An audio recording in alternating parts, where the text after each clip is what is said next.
Ku itariki ya mbere Ukwakira 1990 ku mugezi wa Muvumba niho bajugunye amapeti n'ibyangombwa byabarangaga bari barahawe bari mu buhungiro batangira urugamba.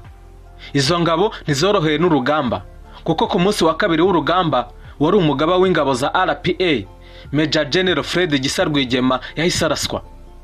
Ingabo za RPA zakomeje gutakaza abasirikare bazo bakuru mu kwezi kwa mbere k'urugamba barimo Major Chris Bunyenyezi na Major Peter Bayingana barashwe ku itariki ya 23 Ukwakira 1990. Muri uko kuraswa kw'abayobozi bakuru b'igisirikare cya RPA byahaye imbaraga ingabo za FARE zitwaga Inzirabwoba, ari nako zihimba indirimbo zo kwivuga ibigwi zishimira ko zikomeje kwica bamwe mu bayobozi b'ingabo za RPA bari bahanganye. Ibyo ariko ntibyaca intege ingabo za RPA.